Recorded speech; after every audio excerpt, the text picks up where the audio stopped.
Bitcoin is currently trading around 84,300, down sharply from its recent high. Over the past 6 weeks, the entire cryptocurrency market has lost approximately $1.2 trillion in value.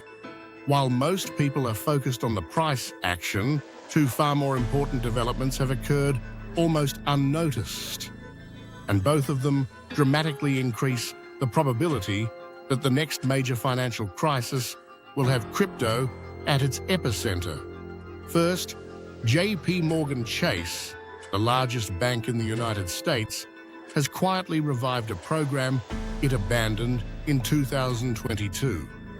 By the end of 2025, it will begin accepting Bitcoin and Ethereum as collateral for corporate loans and private wealth credit lines.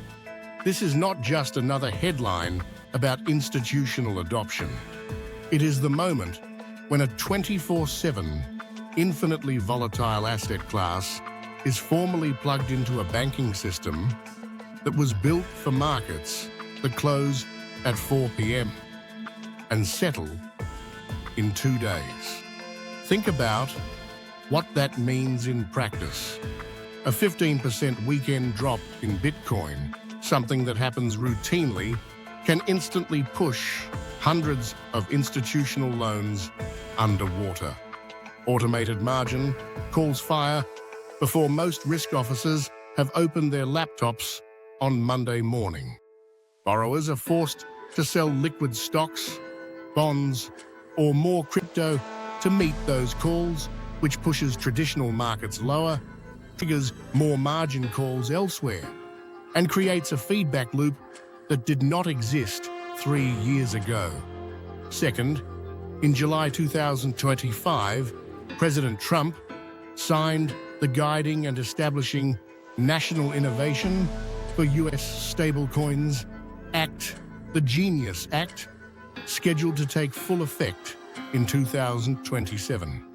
The law is being sold as a regulatory framework, but in reality, it is one of the lightest touch regimes ever granted to entities that function like uninsured commercial banks.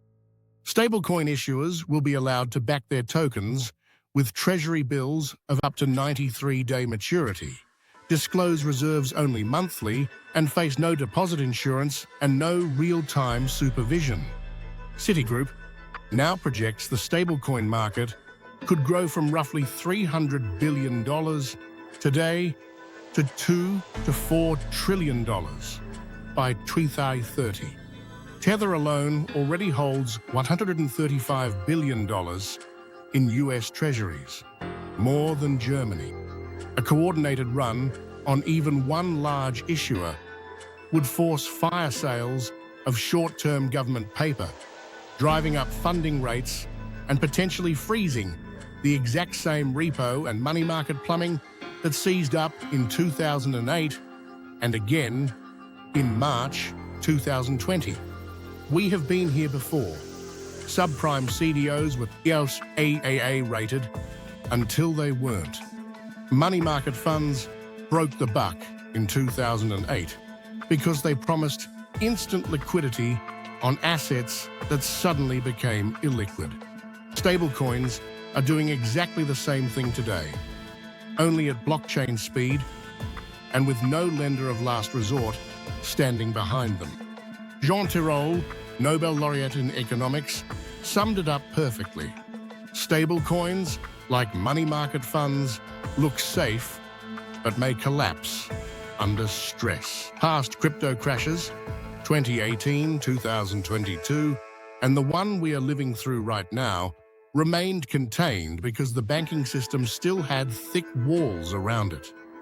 Those walls are being dismantled faster than regulators can agree on capital rules. Basel III's punitive crypto charges don't even start until January 2026, and banks like JPMorgan are moving ahead anyway. A Bitcoin collapse tomorrow would hurt, but it would not bring down the global financial system. A Bitcoin or stablecoin collapse in 2028 or 2030 after trillions more dollars have flowed in under the current permissive regime. Very well could. This is not a prediction of imminent doom. It is a statement of rising probability. The financial system is becoming more efficient in calm weather and more fragile in storms. History tells us that when complexity grows faster than resilience, the eventual correction is rarely gentle. If you found this analysis useful, please hit the like button, consider subscribing, and turn on notifications so you don't miss the next update. I'll see you in the next one.